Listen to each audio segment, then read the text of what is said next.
근데 신부님이 그게 문제가 아니야. 신부님하고 평상시에 뭐가 제일 신부님하고 싸웠느냐면 이놈의 영정사진 때문에 제일 싸웠어요. 나는 신부님이 50살 때 빵똥 모자를 쓰고 곰방대를 탁 물고 흑백 사진인데 너무 멋있더라고요. 신부님 나 이걸로 영정사진 할 거다. 그랬더니 신부님 싫다는 거예요. 왜 싫으냐 그랬더니 신부님이 하시는 말씀이 무슨 신부가 담배 피는 걸 영정사진으로 하느냐고. 담배 피는 걸 자기 로망 칼라 찬 걸로 하고 싶다는 거. 로망 칼라 찬 걸로. 그래서 60대로 할 거냐 70대로 할 거냐 80대로 할 거냐 그거 갖고 맨날 싸웠어요. 이걸로 할 거냐 저걸로 할 거냐. 그래서 우리 로사하고 가브리엘 형제자매하고 우리 센시하고 신부님 고를 자격이 없다고. 우리가 그냥 신부님 돌아가시면 우리가 얹어놓으면 그걸로 끝이라고. 예? 아무리 신부님이 살아생전에 대단했더라도 죽으면 뭐 마음에 안 든다고 관뚜껑 열고 나와서 바꿀 거냐. 우리가 할 거다. 근데 결국은 신부님 70살 때 찍은 영정사진으로 하고 이제 내 사무실에 지금 이렇게 걸어놔갖고 내가 저 퇴근합니다. 그리고 요즘도 그렇게 했는데 우리가 영정사진도 문제예요. 여기 계신 여러분들 영정사진 제대로 준비하는 사람 없어요. 자식들이 여러분들 어머니 영정사진 찍읍시다 하고 여러분들 얼굴 들이대고 사진 찍을 수 있을 것 같아요? 여기 계신 분들 늙으면 죽어야 돼. 이거 새빨간 거짓말이에요. 새빨간 거짓말이에요. 내가 본당 신부할 때 87살 먹은 루시아 할머니 있었어요. 이 할머니 북에서 넘어와갖고 남편 일찍 사별하고 자식 아들 둘 키웠는데 10년 동안 누워 있었어요. 그러니까 10년 동안 누워 있으니 얼마나 힘들어. 그러니까 내가 봉송체 갈 때마다 할머니가 신부님 나 이제 더 이상 사는 거 싫어.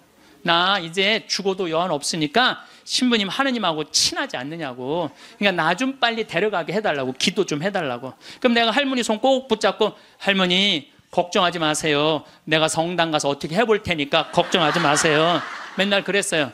네 할머니 내가 본당 이제 떠나고 평창 들어갈 때까지 안 돌아가셨어요. 네 할머니 93살에 돌아가셨어요. 근데 그 아들하고 며느리가 마지막에 이제 나한테 와서 어머니 돌아가셨다고 인사 보고하러 왔는데 그 며느리가 정말로 기가 막힌 얘기를 하더라고요. 신부님 우리 어머니가 맨날 나 데려가게 해달라고 나 빨리 죽고 싶다고 새빨간 거짓말이었다는 거예요. 왜 그러냐 그러니까 93살에 혼수 상태가 돼갖고 이제 분당에 있는 재생병원에 입원을 시켰대요. 그러니까 이제 그 며느리가 성가대원을 했었는데 성가대원들이 위로를 온 거야. 그러니까 이제 기도를 해주면서 그 안젤라라는 자매가 그 며느리한테 그랬다는 거예요. 아 이제 이번에는 돌아갔으면 좋겠다고. 이제 할머니 혼수 상태에 있는데 이번엔 돌아가셨으면 좋겠다. 그만 자매님 괴롭히고. 그리고 위로를 하고 갔대요. 근데 이 할머니가 혼수 상태에서 깨어나서 첫 마디가 뭔지 알아요? 안젤라 전현 만나지 말아라. 이게 첫 마디야. 이게 첫 마디.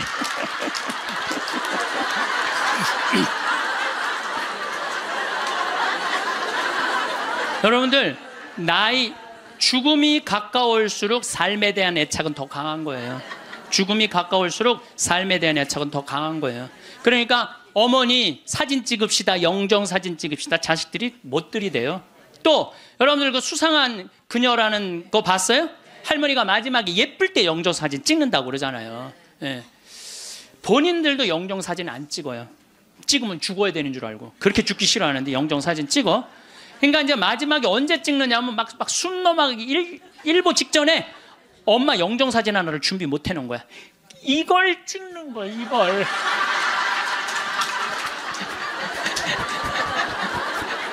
그래갖고 내가 조문을 가보잖아요. 그러면 머리 하얗고 다 이런 사진만 있어요. 안 그래도 슬픈데 이러고 있으면 더 슬프죠. 얼마나 고생을 하고 죽었길래 저러게 하고 저러고 죽나. 여러분들 영정사진도요 제일 예뻤을 때 찍어 놓으세요. 지금도 보면 다 이뻐요. 지금 보면 다 이뻐. 그럼 예쁘게 화장도 하고 곱게 해서 뭐 머리가 하얀 분은 꽃모자 쓰면 되잖아. 꽃모자 딱 쓰고 얼마나 좋아요. 여기 어르신 남자 어르신 분들도 집에 가서 40대 50대 한번 사진 보세요. 이야 내가 이렇게 잘생길 때가 있었나. 그 사진으로 하세요. 보세요. 수상한 그녀에서 그 나문희 씨가 이런 말을 해요. 내가 그래도 이쁜 얼굴로 할 때 자식들이 제사할 때 봐도 이쁜 얼굴로 보면 기분 좋다는 거죠. 근데 제사할 때 몇 년 할 건데 그냥 이런 걸로 제사를 할 때 그렇게 해요. 내가 그 강원도 평창에 가서 땅을 보니까 땅이 너무 아름다워요. 그래서 주머니에 돈은 한 푼도 없고 20년 전에. 그래서 우리 교구의 최고의 원로 신부님, 또 내가 사랑하는 선배 신부님한테 찾아가서, 신부님, 제가 거기 생태마을을 꾸미고 싶은데 저는 주머니에 돈이 한 푼도 없습니다. 저를, 그때 제일 큰 본당에 계셨으니까 저를 도와주시면 감사하겠습니다. 그랬더니 신부님이 한참 저를 쳐다보시더니, 그래, 네가 한다면은 내가 너를 도와줄게. 처음에는 그 건물 골조까지만 당신이 도와주신다 그러더니 3개월 있다가 신부님이 저를 부르시더니, 황신부가 지금 그 건물을 지으려고 돈을 모금하다 보면은 황신부 청춘이 다 없어질 수가 있어. 그러니까 내가 완성까지 해줄 테니 황신부는 거기를 아름답게 운영하는 것만 고민하면 좋겠어. 이렇게 선배 신부님이 당신의 모든 걸, 그래서 신부님 돌아가실 때 통장에 내 강론대로 딱 500만 원 남았어요. 진짜로 너무 기적같이 딱 500만 원 남았어, 돌아가실 때. 그래서 그 신부님이 온전히 그 생태마을을 다 꾸미셔서 저한테 선물로 주신 거예요. 그러니까 나는 신부님 너무너무 감사하잖아요. 그래서 마지막에 제가 신부님을 모시고 살았어요. 황토집을 져서 신부님 모시고 살았는데 2012년 5월 17일 저녁 8시 17분에 돌아가셨어요. 근데 신부님이 돌아가시기 전에 몇 번 실수를 하셨어요. 근데 저는 신부님이 이 다리가 이제 불편하니까 제가 마지막에 돌아가는 장면을 다 지켜본 거예요. 다리가 불편하니까 신부님이 거동하는 걸 너무너무 싫어하는 거예요. 그래도 제가 신부님 어떻게 했느냐면, 신부님 움직여야 된다고, 움직이자고. 그래갖고 어떻게 했느냐면은, 나하고 오늘도 부관장 신부가 왔는데, 우리는 매년 부관장 신부가 오잖아요. 나하고 부관장 신부가 양쪽에 신부님 팔을 껴. 그리고 거의 들다시피 해갖고 외식을 나가는 거예요. 들다시피. 그럼 신부님이 앉지도 못하면은 양쪽에서 팔을 끼고 들어서 앉혀요. 그러면은 반쯤 누워서 드시죠. 반쯤 누워서 드시는데도 계속 끝까지. 근데 신부님이 마지막에 87살이 되고 마지막 이가 다 다르니까 어떻게 해결을 해드릴 수가 없더라고요. 그러니까 이제 잇몸까지 이제 달아서 이제 없어지는 거죠. 그래, 당신이 몇 번 실수를 하셨어요. 실수를 하셨는데 87살이면 실수해도 그거 험은 아니죠. 근데 그걸 혼자 못 견디더라고요. 그걸 혼자 처리하려고 화장실에서 2시간, 3시간을 그걸 혼자 닦아내고 쓸어낸다고. 그래서 그걸 지켜보니까 안 되겠어. 신부님 병원에 모셔야 되겠다. 이제는 병원에 모실 때가 됐다. 그래갖고 이제 빈센트 병원에 신부님을 모셨죠. 근데 신부님 모셨는데 나는 이번에 처음 알았어요. 신부님이 씹는 걸 까먹는 치매가 온 거야. 치매가 와도요, 밥을 떠넣어드려도 씹지를 않는 거야. 이게 뭐냐면 곡기 끊는 거예요. 그럼 곡기를 끊으면요, 여러분들 죽을 때 가장 편안하게 죽는 건 곡기 끊고 죽는 거예요. 곡기 끊고 죽는 거예요. 죽을 때 가장 편안하게 죽는 건 곡기를 끊으면요, 내가 이제 마지막 병자성사를 다녀보면은요, 곡기 끊은 할머니 할아버지들은요 신음소리도 안 내요. 신음소리도 안 내고 가만히 주무세요. 계속 주무시고, 여러분들 그렇게 갖고 죽을 때요, 마지막에는요, 여러분들 마지막에 죽을 때 황홀하게 죽는 사람들이 있대요. 황홀하게 죽는 사람이 있대요. 그게 신의 마지막 선물인 도파민이 나온대요. 내가 옛날에 강의할 때 그런 얘기 했어요. 사랑할 때 뭐가 나온다고? 도파민이 나온다고 그러니까 바람 많이 피는 사람들이, 도파민 많이 나오는 사람들이 바람 많이 피는 거야. 몸에 60이 넘어도 바람 피는 사람들 있죠? 그런 사람들 조사를 해보면 몸에 도파민 막 나오는 거예요. 새로운 여자 찾아다니는 남자들 보면 도파민이 많은 거야. 그만큼 사람을 황홀하게 해준대요. 이게 신이 내린 마지막 선물이래. 그런데 마지막 곡기를 끊고 돌아가시는 분들은 마지막에 도파민이 나와서 죽을 때 굉장히 행복하게 죽을 수 있대요. 그러니까 얼마든지 죽을 때 괴롭게 죽는 것만 생각하실 필요는 없다는 거야. 곡기를 그냥 씹는 걸까? 그래서 이제 물리치료사가 와갖고 계속 씹는 법을 가르쳐 주더라고요. 그래서 우리 신부님 이제 도저히 안 되겠다고 씹는 걸 까먹는 치매가 와서 그 다음 조치를 취해야 되겠다는 거야. 그럼 그 다음 조치를 뭐냐니까 목에 구멍을 뚫는 거라는, 목에 구멍을. 여러분들 지금부터 하는 얘기를 잘 들으셔야 돼요. 그 나이에 씹는 걸 까먹는 치매가 왔을 때 목에 구멍 뚫는 게 의미가 있어요? 그래서 시부님하고 나오고 평상시에 뭐라고 그러냐면은 우리는 연명치료 하지 말자. 예. 김수환 추기경님이 연명치료 안 하고 돌아가셨잖아요. 예. 그냥 하느님이 나한테 마지막에 죽음의 단계에서 받아들여야 되는 건 그대로 받아들인다는 거 아니에요. 그래서 이제 내가 의사 선생님한테 얘기했죠. 우리는 저기 막 신부님 목 구멍 안 뚫기로 했다. 그랬더니 사전 동의서가 있냐는 거예요. 연명치료 사전 안 하는 동의서가 있냐는 거예요. 말만 했지 동의서는 안 해놓은 거예요. 그랬더니 교구청에서도 그냥 뭐 아직도 할 수 있다니까 목에 구멍을 뚫자고. 뚫는 순간 내가 그때부터 후회하기 시작을 했어요. 뚫는 순간부터 고통이 시작되는 거야. 곡기 끊었을 때 가만히 있을 땐 편안했는데 이게 목에 구멍에 주스를 넣어주니 이게 쉬운 일이에요? 잘못 넣으면 석션을 해야 되고 주사기로 다시 넣었다 뺐다 폐렴이 걸리고 먹으면 또 어떻게 해야 돼? 싸야 되고. 여러분들 아무 의미가 없는 거예요. 우리 어머니 친구는 2년째 목 구멍 뚫고 이러고 있대요. 2년째 목에 구멍을 뚫고 계속 주스만 받아먹고 누워 있다는 거야. 그래서 여러분들 마지막에 그 돈 아까워서 못 쓰는 할머니들이요, 마지막에요 병원비로 다 쓰고 죽는다는 거. 병원비로 그 돈을 마지막에 다 쓰고. 우리나라 마지막 의료비 중에 20%가 마지막 15만 명 죽는 할머니 할아버지들이 쓰고 가는 돈이야. 10일 사이에 연명치료 때 다 들어가는 거, 그 돈이. 그러니까 여러분들은 굳이 연명치료 하겠다고 그 마지막에 90살에 3개월 늘려서 뭐 하려고. 마지막에 90살에 3개월 늘려서 뭐 하려고. 마지막 왜 이렇게 고통스럽게 죽어요. 그래서 여러분들은 절대 목에 구멍 뚫지 마세요. 연명치료하지 마세요. 영국 이코노미스트지에서, 발음이 잘 안 나오네. 이코노미스트지에서 죽음의 질을 조사했는데 우리나라가 꼴찌예요. 한국인이 가장 준비 없이 혼란스럽고 많은 고통을 받고 가장 많은 비용을 쓰면서 가장 불행하게 죽어간대요. 한국 사람들이. 이게 딱 맞는 얘기야. 제가 지금 장장 9시간에 걸쳐서 죽음에 대한 얘기를 하죠. 근데 왜 우리는 죽음의 준비가 없이 혼란스러우냐? 끝까지 안 죽으려고 그래. 끝까지. 죽음 이후의 세계를 바라지 않기 때문에. 우리나라는 여러분들 터키 사람들은 천당 간다고 믿는 비율이 95%라고 제가 얘기했잖아요. 근데 우리나라 사람은 천당 간다고 믿는 비율이 49%밖에 안 되는 거예요. 그러니까 어떻게 해서든지 수단과 방법을 가리지 않고 끝까지 살려고 노력을 하는 거야. 그러니까 죽을 때 준비가 없는 거예요. 죽음을 받아들이지 않은 거야.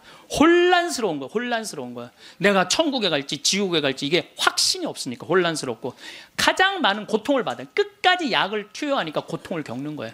고통을 많이 받고 가장 많은 비용을 써.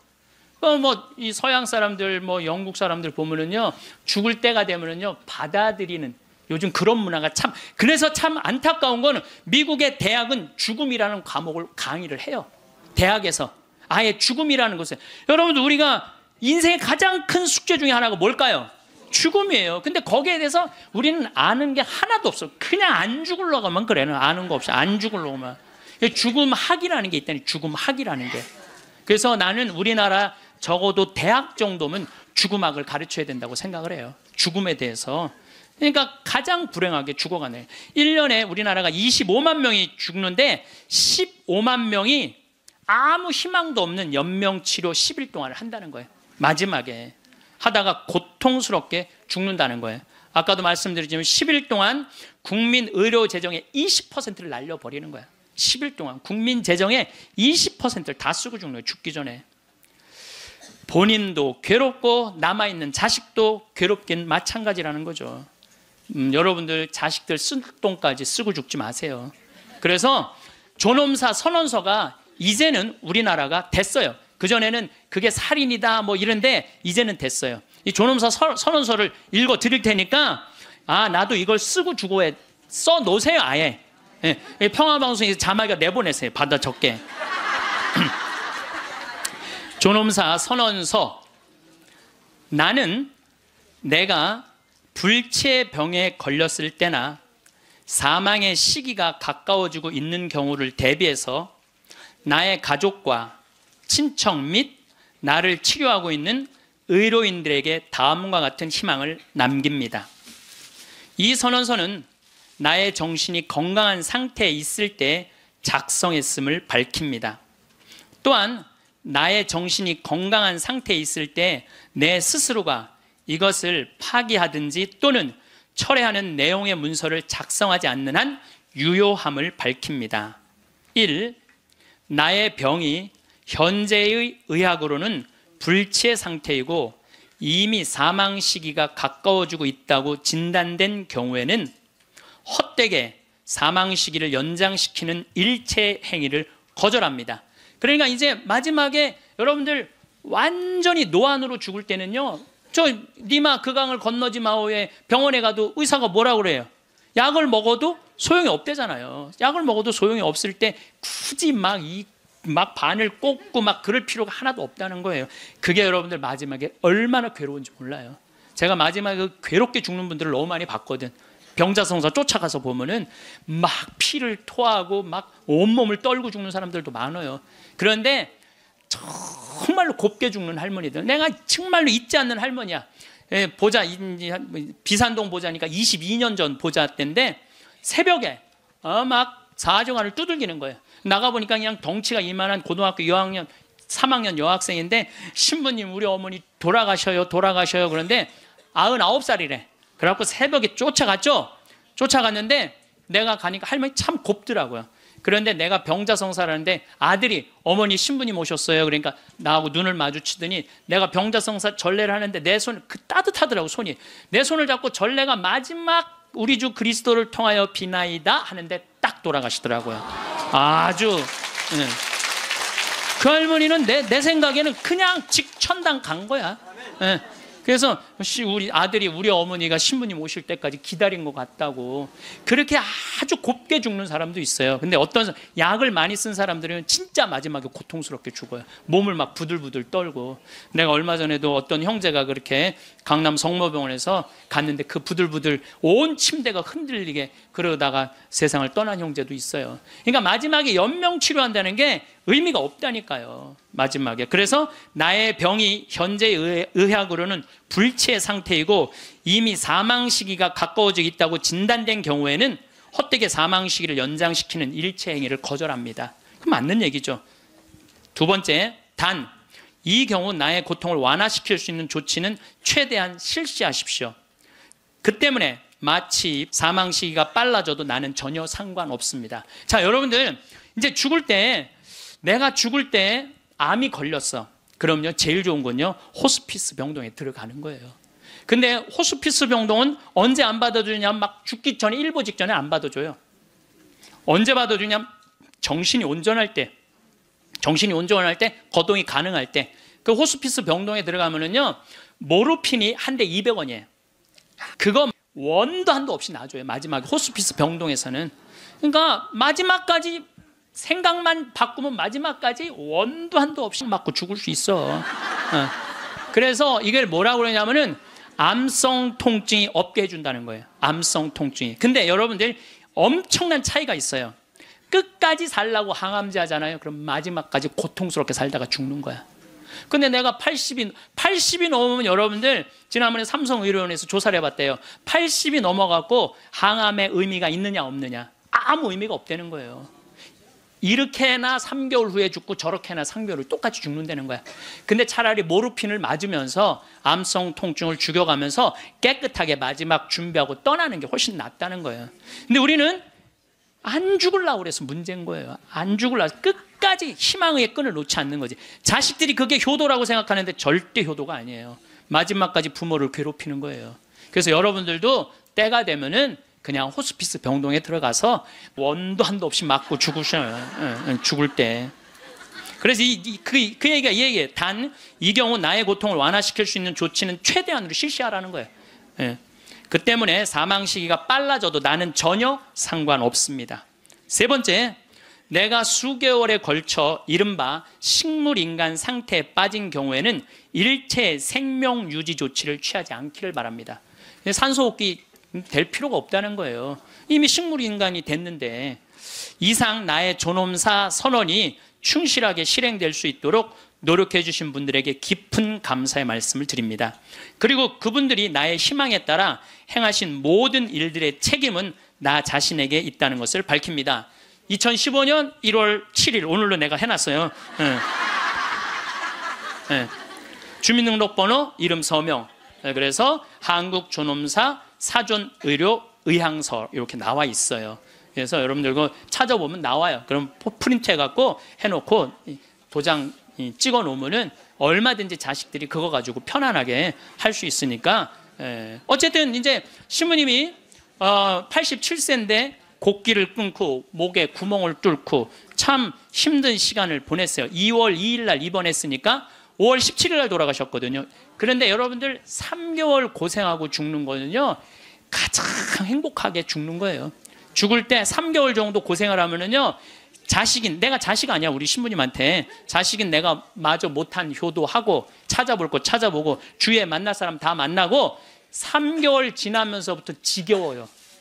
그러니까 3개월만 고생하고 죽는 게 제일 좋은 거예요. 진짜 좋은 건 지쳐서 죽는 거고, 그냥. 그래도 떠나는 게 너무 갑작스럽게 떠나면은 자식들이 섭섭하잖아요. 그러니까 3개월 정도 고생하다 죽는다. 근데 우리 신부님은 정확하게 3개월 보름 병원에서 고생을 하셨죠. 이제 월요일 날에 이제 돌아가실 것 같아갖고, 이제 뭐 주교님 두 분 다 오시고, 마지막에 이제 인사해야 되니까, 교구청 신부들 다 오고, 또 아들 신부들, 인연 있던 신부들 다 오고, 또 신부님 평생 따르고 존경했던 교우들 다 오고, 그래서 다 왔는데 이제 돌아가실 것 같아갖고, 병원에서도 이제 곧 돌아가실 거라고 그러는데, 다 오고 다 갔는데 밤 12시가 됐는데도 안 돌아가시는 거야.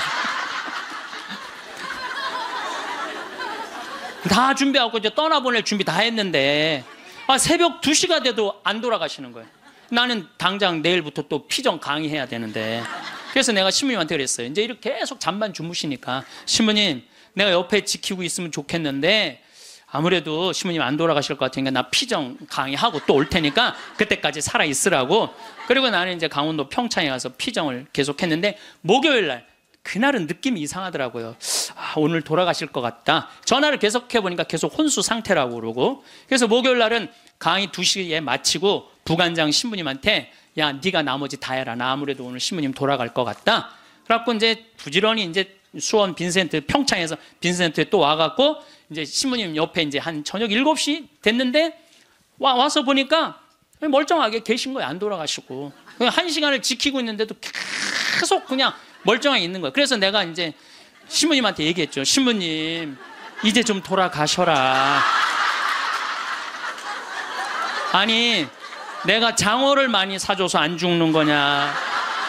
신부님이 돌아가셔야지 신부님도 편안하고 나도 편안할 거 아니냐. 이제 그냥 신부님 평생 사죄로 60년 동안 살으셨으니까 하느님이 신부님 자리 잘 만들어 놨을 거니까 돌아가셔라.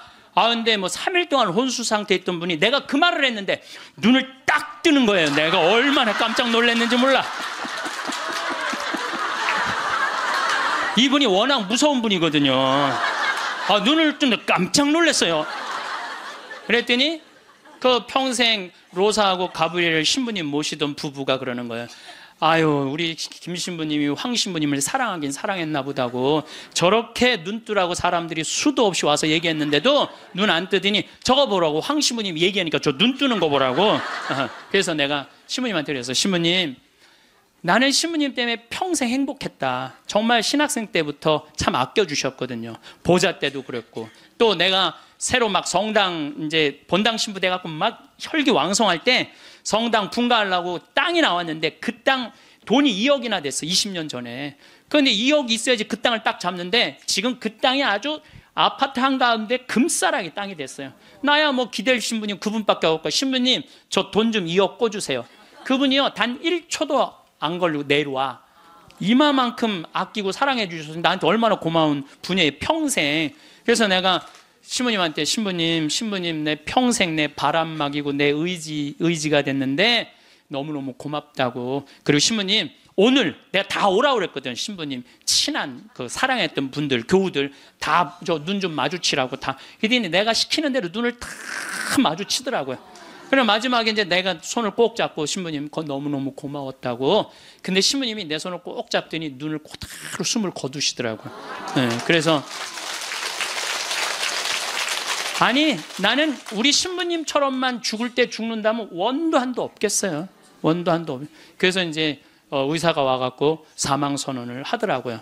그래서 이제 신부님 떠나 보냈어요. 내가 12년 전에 그 김마리아 할머니라고 있었어요. 폐암으로 86세에 돌아가셨는데 병자성사를 청하더라고요. 가보니까 할머니가 그러는 거예요. 신부님 머리맡에 저 봉투 좀 꺼내보라는 거예요. 꺼내보니까 4천만 원이 들어있어요. 할머니 이게 뭐냐 그러니까 신부님 내가 평생을 살면서 40의 과부가 되었고 자식을 6을 키웠대요. 그야말로 뼈가 빠지게 살았대요. 뼈가 빠지게. 근데 신부님이 본당 신부님으로 딱 오시더니 누가 고생만 하다 죽으라고 그랬느냐고. 예수님이 그런 적 한 번도 없다고. 예수님은 맨날 먹고 마시고 노는 게 일이었다고. 성서에 그 말이 나와요. 저 사람은 맨날 먹고 마시고 논다. 이게 성서에 나온다니까요. 아시죠?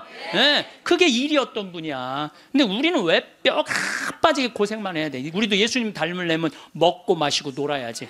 그래갖고 내가 성당 본당 신부할 때 할머니 할아버지들한테 그랬어요. 할머니 할아버지들 우리 제주도 여행 가자. 자기 돈으로 돼갖고 여행을 안 가면 누가 돼서 가야 돼? 자식들이 돼야 되잖아요. 근데 누가 늙은 엄마 데리고 제주도 여행을 가요? 신혼여행이나 가지. 그래갖고 돈 걱정하지 말아라. 여기 헌금봉투에 돈 많다. 이걸 가지고 가자. 그래갖고 성당 예산으로 할머니 할아버지 200명 데리고 제주도를 4박 5일 갔었어요. 그런데 딱 비행기를 탔는데 그 기장님이 딱 능평성당 노인대학 대건 노인대학 할머니 할아버지들 환영합니다. 즐거운 여행 되십시오. 할머니들이 깜짝 놀라는 이게 뭔 소린가. 평생 그런 대우를 받아봐요. 비행기 기장님이 여행 잘하시라고 그러니. 그리고 이제 마라도를 가는데 그날따라 날치가 날아가는데 막 30m씩 날치가 날아가는데 막 기가 막힌 거예요. 그러니 이 할머니들이 신부님이 손잡고 회 먹으러 가지, 배 타러 가지, 얼마나 신나요. 그러면서 그 할머니 마리아 할머니가 그래요. 내 평생 신부님하고 산 3년처럼 행복했던 적은 없다는 거예요. 신부님이 청와대도 데리고 가고, 청와대도 여러분들 청와대도 신청만 하면 다 들어갈 수 있어요. 청와대도 신청만 하면 다 들어가. 그 다음에 강원도 생태마을은 내가 그 주인이니까 맨날 3박 4일씩 할머니들 데려와서 놀고 래프팅 태워주고. 그러니까 자기는 그 3년 동안 사는 게 인생에 그렇게 행복했을 적이 없었다는 거야. 정말 성당 가는 게 소풍 가는 기분이었대. 매일매일. 근데 신부님 말대로 내가 할머니가 돈이 많았는데 쓸 줄을 몰랐던 거야. 돈이 많았는데 이 2천만 원은 어려운 이웃한테 도와주면 좋겠다. 그래서 내가 그 영월에 도와주는 저기 보육시설이 있어요. 거기 갖다 주고. 신부님이 1,000만 원은 신부님 미사 드릴 때 성작은 꼭 내가 봉헌한 걸로 하고 싶다는 거야. 새로 성당이 신설 성당이니까 참 할머니가 똑똑하기도 해요. 그래갖고 이제 그걸 이제 해갖고 이제 성작하고 성합하고 해서 아주 좋은 걸로 했죠. 이 1,000만 원은 뭐냐니까 신부님이 이거는 자기 미사 예물이라는, 나 죽으면은 나를 위해서 미사 드려달라는 거야. 내가 그 할머니 1년에 300번 거의 미사 드려줬어요. 거의 한 5년 동안에 매일 그렇게 드려줬고, 요즘도 1년에 30번 해요. 여러분들 자식이 여러분들 1년에 여러분들 위해서 30번 위령 미사 낼 것 같아요? 그러니까 나한테 갖고 오라고.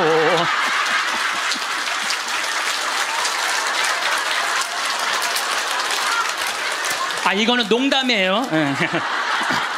이거는 농담이고 본당 신부님한테 갖다 드리세요. 본당 신부님한테.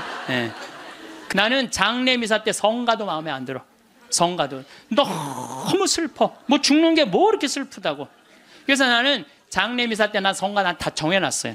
아예 성가 번호 못 정하게 내가 정해놨는데, 나는 처음 성당 나가서 배운 성가가 주날개밋이에요. 나 그 입당 성가로 정해놨어요. 주날개밋 내가 편히 쉬리라, 어두운 이 밤에 바람 부나 아버지께서 날 지켜주시니 겁내지 않고 잘 쉬리로다. 주날개밋 즐겁도다, 그 사랑 끊을 자니뇨. 주날개밋 쉬는 내 영혼 영원히 영원히 살게 되리라. 영원히 살게 된대잖아요. 얼마나 좋아. 입당성가. 봉헌성가는 내가 성모님을 참 좋아해. 사실 난 중학교 때 성모님 싫어했어요. 왜 싫어했냐면 학교만 가면 교회 다니는 애들이 니네는 마리아 교다고 말이 얼마나 싸움을 걸어오는지 성당 가서 성모님 째려보면서 아유, 내 저 성모님만 없으면 애들한테 괴롭히면 안 당하는데 내가 맨날 이랬어요. 근데 고등학교 때부터 성모님이 너무너무 좋은 거야. 이야, 세상에 이런 아름다운 분이 있구나. 여러분들, 우리 지금 새로운 보좌 신부님이 기가 막힌 강론을 며칠 전에 하셨어요. 여러분들, 믿음으로 저 산도 옮기리. 그거 알죠? 근데 나는 그게 이해가 안 가. 어떻게 아무리 믿음이 강해도 산을 옮길 수 있느냐. 여러분들, 그거 받아들여져요? 나는 이게 뻥치는 것 같아. 아무래도 예수님이. 근데 부관장 신부님이 뭐라고 그랬냐면은 성모님은 믿음으로 온 우주의 주인을 이 세상에 옮겨놨다는 거예요. 온 우주의 주인을 이 세상에 옮겨놨다. 그게 성모님의 믿음이 아니면 그게 가능했겠냐 이거예요. 그 시간이 가면 갈수록 성모님이 너무너무 좋은 거야. 그래갖고 나는 본당 신부할 때 성모의 밤 할 때 5월에 성모님 머리에 장미화관 이렇게 해놓고 교우들이 예쁜 옷 입고 와서 초봉헌하고 막, 그럼 내가 제일 좋아하는 성가 253번이에요. 내 머리를 꾸미오니. 내 머리를 꾸미오리 장미화와 백화파로 유향연기 피우오리 마리아여 내 주 위에. 얼마나 좋아요. 그래서 나는 이 성가는 내 장례 때 봉헌성가야. 네, 내 봉헌성가 성모님한테 봉헌하고. 그 다음에 그 성체성가는 내가 그래도 신학교 다닐 때 목소리가 커갖고, 노래를 잘해서가 아니라 목소리가 커갖고 신학교 축제 때 독창을 많이 했어요. 그때 내가 늘 즐겨 부르던 노래가 시 프랭크의 파니스 안젤리쿠스예요. 파니스 안젤리쿠스 피 파니스 미눔. 이건데 이건 일반인이 못 불러. 음이 높아갖고.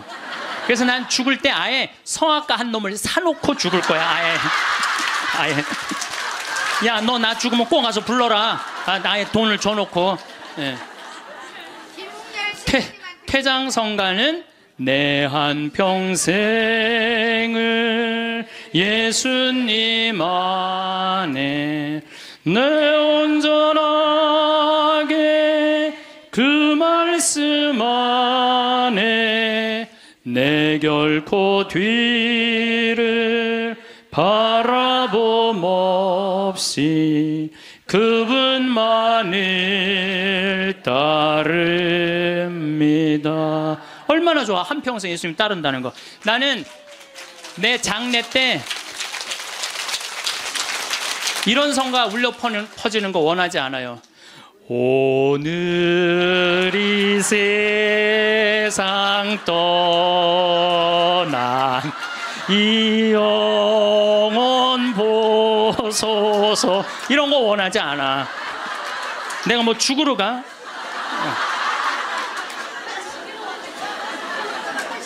여러분들, 우리가요 이 죽을 때도 좀 멋있게 죽자 이거예요. 멋있게. 그래서 죽음을 피하지만 말고 죽음을 준비해 놓고 죽잖아요. 사전 동의서도 써놓고, 예? 연명치료 하지 않는 사전 의향서도 써놓고, 그리고 장례 때 장례 예물 하나 준비해 놓지 않고 죽지 말라는 거예요. 예? 그냥 신부님한테 찾아가고 미리 죽을 때 한 1년 전에 알잖아요. 내가 견딜 거다 못 견딜 거다. 끝까지 살지 않을 거 아니에요. 그럼 100만 원이든 200만 원이든 예물 갖다 주면서 신부님, 나는 내 저기 장례 때 꽃 예쁜 걸로 해달라고 그러고, 성가대 이 성가 해달라고 번호도 좀 갖다 주고, 예물도 좀 드리고 좀, 그리고 좀 멋있게 죽으세요. 그게 죽음을 준비하는 거야. 그래서 뭔가 자기 죽음을 준비할 줄 알아야 돼. 나는 어떻게 살 것이고 어떻게 죽을 것인가. 나는 죽을 때 연명치료하지 않고 내 영정사진은 어떻게 해놓고 이렇게 준비를 하나하나 해두시면서 삶을 이렇게 멋있게 아까 이혜인 수녀님처럼 이렇게 빨랫줄에 늘어놓고 내 삶이 이렇게 노을에 물들듯이 이렇게 바라볼 수 있는 그런 분들이 저는 됐으면 좋겠어요.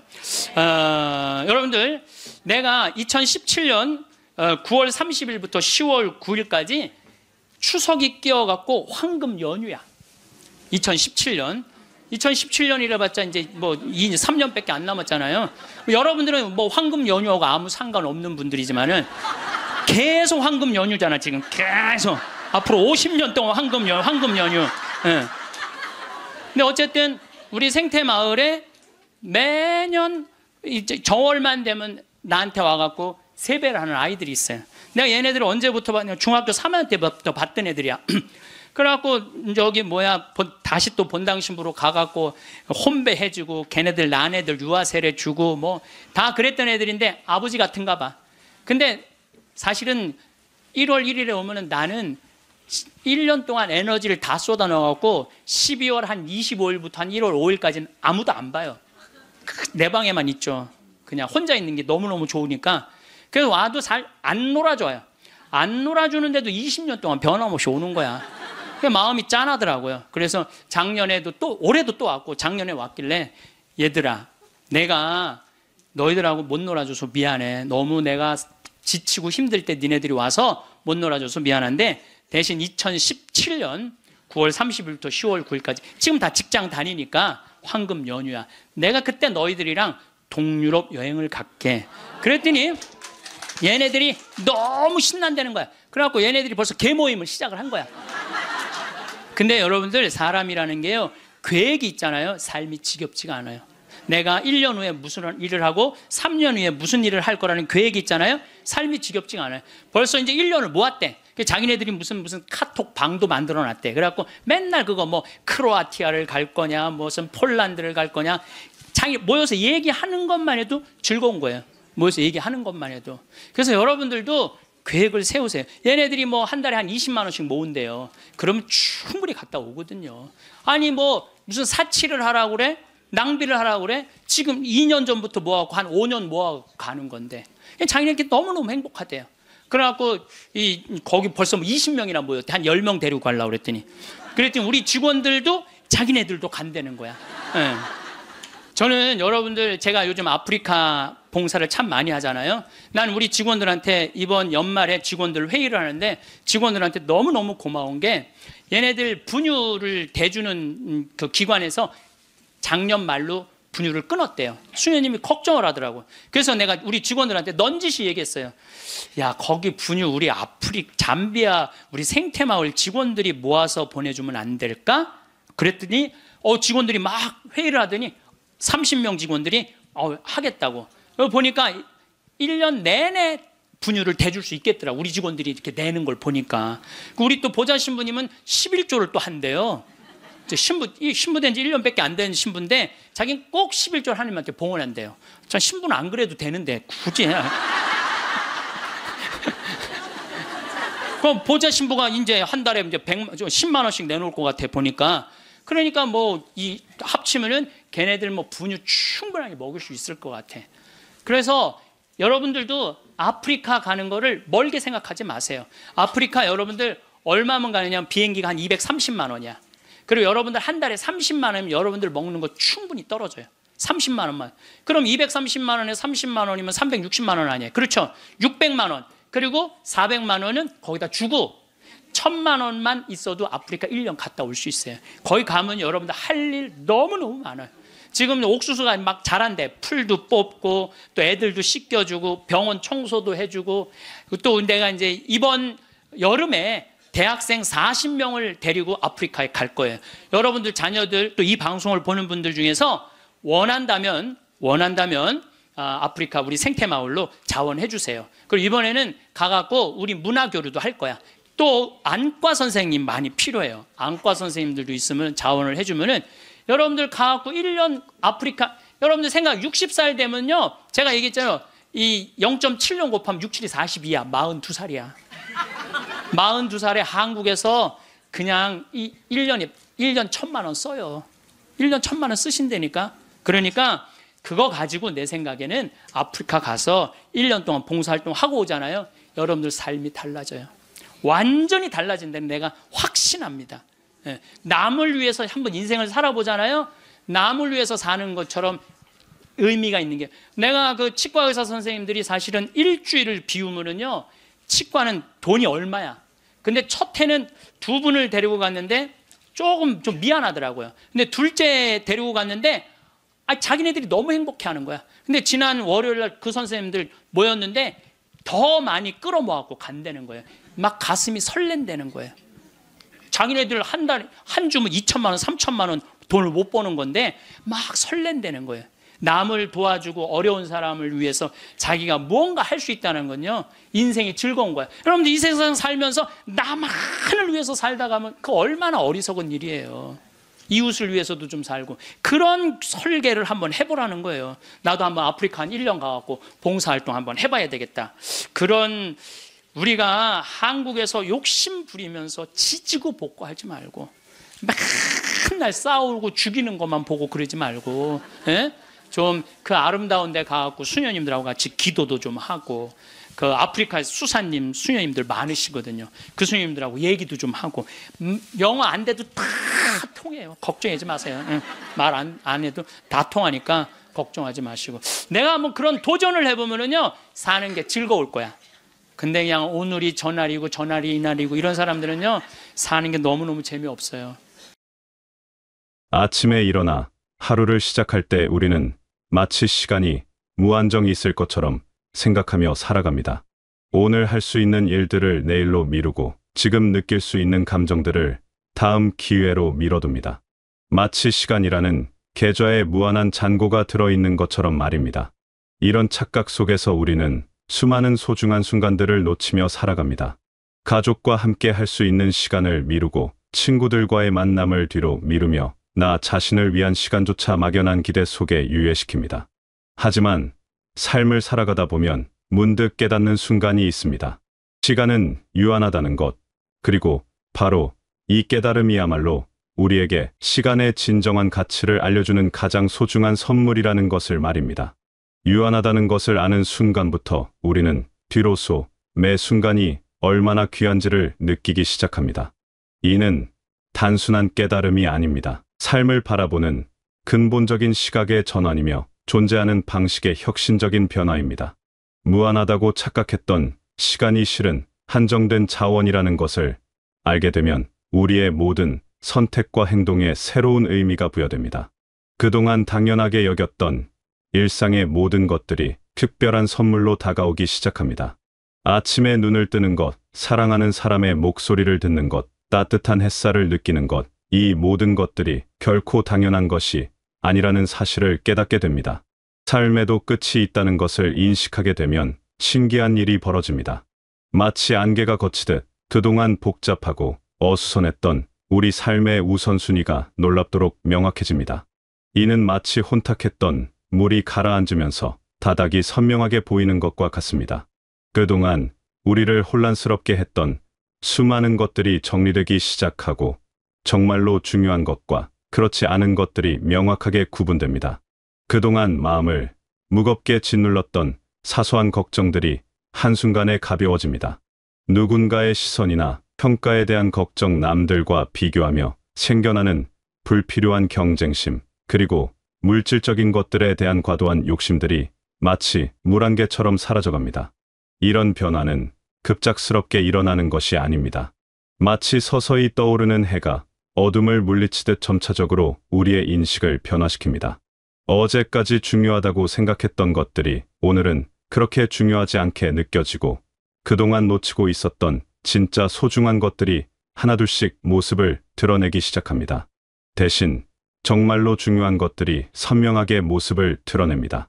가족과 함께 보내는 소중한 시간의 가치가 더욱 깊게 느껴지고, 진실한 친구들과 나누는 진심 어린 대화가 얼마나 귀한지를 새삼 깨닫게 됩니다. 그리고 무엇보다 나 자신과의 진솔한 대화가 얼마나 필요했는지를 알게 됩니다. 바쁘다는 핑계로 미뤄왔던 나 자신의 마음 깊은 곳과의 만남이 얼마나 간절했는지를 느끼게 되는 것입니다. 자신과의 대화는 삶에서 가장 중요한 대화 중 하나입니다. 내가 진짜 원하는 것이 무엇인지, 무엇이 나를 행복하게 하는지, 어떤 것들이 나에게 진정한 의미를 주는지를 알아가는 과정이기 때문입니다. 유한함을 깨달은 사람의 눈에는 세상이 전혀 다르게 보입니다. 그동안 당연하게 여겼던 일상의 작은 것들에서도 특별함을 발견하게 되고 평범해 보였던 순간들에서도 깊은 의미를 찾을 수 있게 됩니다. 아침에 마시는 차 한 잔의 온기가 단순한 음료가 아니라 하루를 시작하는 소중한 의식이 됩니다. 창밖으로 스며드는 햇살의 따스함이 그냥 자연현상이 아니라 생명을 주는 축복으로 느껴집니다. 가족이 건네는 안부 인사의 진실함이 단순한 인사가 아니라 서로를 향한 깊은 사랑의 표현임을 깨닫게 됩니다. 이런 변화는 우리의 감수성을 더욱 풍부하게 만들어줍니다. 예전에는 지나쳤을 작은 것들에서도 감동을 느낄 수 있게 되고 일상의 평범한 순간들에서도 깊은 감사를 느낄 수 있게 됩니다. 시간이 유한하다는 것을 깨닫고 나면 우리는 언젠가라는 모호한 미래 대신 오늘이라는 구체적인 현실에 더욱 집중하게 됩니다. 그동안 우리는 지금 할 수 있는 소중한 일들을 계속 미뤄왔습니다. 하지만 이런 미루는 습관 뒤에는 시간이 무한하다는 착각이 숨어 있습니다. 언제든지 할 수 있다고 생각하기 때문에 지금 당장 할 필요를 느끼지 못하는 것입니다. 마치 은행에 무한한 예금이 있다고 생각하며 지출을 아끼지 않는 것과 같습니다. 하지만 정작 그 언젠가는 언제 오는 것일까요? 그리고 그 언젠가가 과연 오기는 할까요? 완벽한 조건이라는 것이 정말로 존재하기는 할까요? 삶을 깊이 들여다보면 완벽한 조건이란 것은 존재하지 않습니다. 항상 무언가 부족하고 개선할 여지가 있습니다. 그래서 완벽한 조건을 기다리는 것은 결국 영원히 기다리는 것과 같습니다. 시간의 유한함을 깨달으면 이런 질문들에 대한 답이 명확해집니다.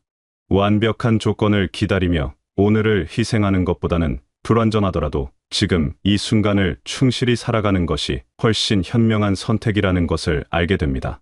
오늘이라는 하루는 우리에게 주어진 선물입니다. 그리고 이 선물의 포장을 뜯어보면 그 안에는 무한한 가능성들이 담겨 있습니다.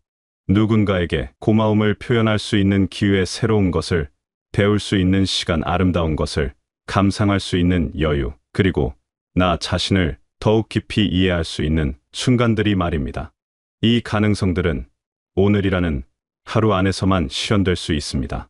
내일의 오늘은 또 다른 오늘이고 어제의 오늘은 이미 지나간 과거입니다. 바로 지금 이 순간의 오늘만이 우리가 실제로 영향을 미칠 수 있는 유일한 시간입니다. 충실한 오늘들이 모여서 의미 있는 한 달을 만들고 의미 있는 한 달들이 모여서 뜻깊은 1년을 만듭니다.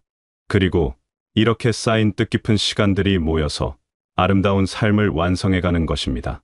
이는 마치 모래알 하나하나가 모여서 거대한 모래성을 만드는 것과 같습니다. 개별적인 모래알은 작고 보잘것없어 보이지만 그것들이 모이면 놀라운 작품이 됩니다. 우리의 하루하루도 마찬가지입니다. 매일 아침 일어날 때마다 우리는 새로운 하루라는 선물을 받습니다. 이 선물을 어떻게 사용할지는 전적으로 우리의 선택입니다. 무의미하게 흘려보낼 수도 있고 의미 있게 채워나갈 수도 있습니다. 선택의 자유는 우리에게 주어진 가장 큰 특권 중 하나입니다. 같은 하루라도 어떤 마음가짐으로 어떤 태도로 보내느냐에 따라 전혀 다른 의미를 갖게 됩니다. 감사한 마음으로 보내는 하루와 불평불만으로 보내는 하루는 같은 스문의 시간이지만 완전히 다른 경험이 됩니다. 시간의 유한함을 아는 사람들은 이 선택의 무게를 잘 알고 있습니다. 그래서 오늘이라는 선물을 더욱 소중히 여기며 매 순간의 정성을 기울입니다. 마치 소중한 손님을 맞이하듯 정성스럽게 하루를 준비하고 마무리합니다. 시간이 한정되어 있다는 깨달음은 우리에게 놀라운 변화를 가져다 줍니다. 그동안 마음속에만 간직하고 있던 꿈들에 대해 행동으로 옮길 용기를 주는 것입니다.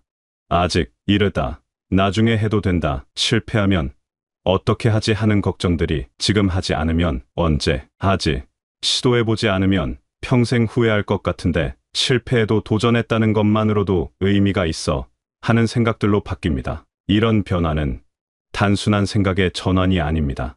삶을 바라보는 근본적인 관점의 변화이며 존재하는 방식의 혁신적인 전환입니다.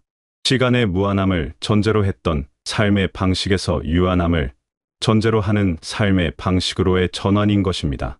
그동안 표현하지 못했던 고마운 마음들을 전하게 됩니다. 부모님께 그동안 말하지 못했던 감사의 마음을 표현하고 소중한 사람들에게 사랑한다는 말을 아끼지 않게 됩니다. 감정의 표현은 인간관계에서 가장 중요한 요소 중 하나입니다. 하지만 많은 사람들이 이런 표현을 주저하거나 미룹니다. 부끄러움 때문이기도 하고 상대방의 반응에 대한 걱정 때문이기도 합니다. 사실 우리가 이런 표현들을 미뤘던 이유는 무엇일까요? 부끄러움 때문일까요? 아니면 상대방의 반응에 대한 걱정 때문일까요? 하지만 시간의 소중함을 깨달으면 이런 두려움들이 얼마나 사소한 것인지를 알게 됩니다. 진짜 후회는 해보고 나서 생기는 것이 아니라 해보지 못해서 생긴다는 것을 깨닫게 됩니다. 실패는 일시적이지만 후회는 평생 남는다는 진리를 몸소 체험하게 되는 것입니다.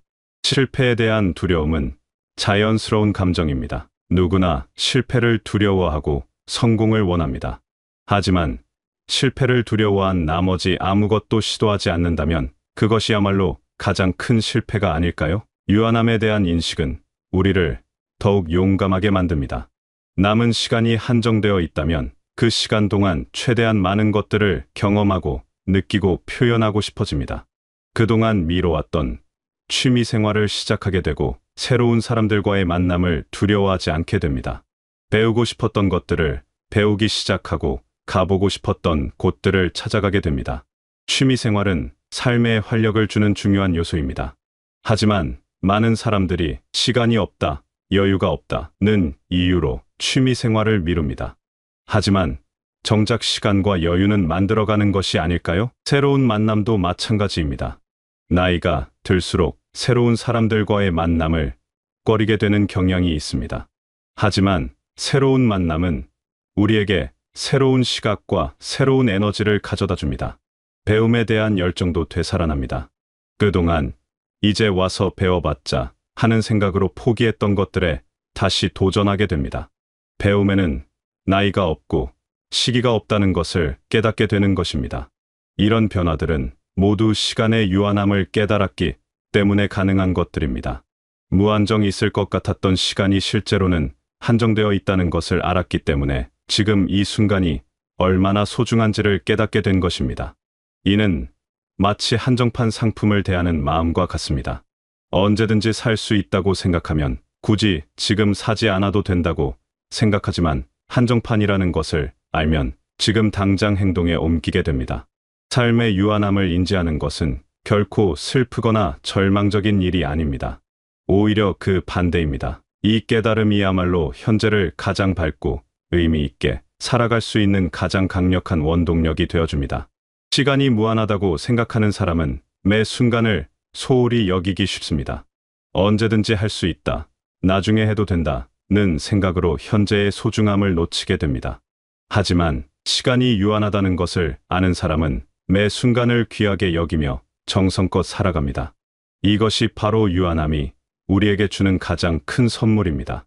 끝이 있기 때문에 시작이 의미가 있고 한정되어 있기 때문에 매 순간이 소중한 것입니다. 마치 한정된 재료로 요리를 할 때 더욱 정성을 기울이게 되는 것과 같습니다.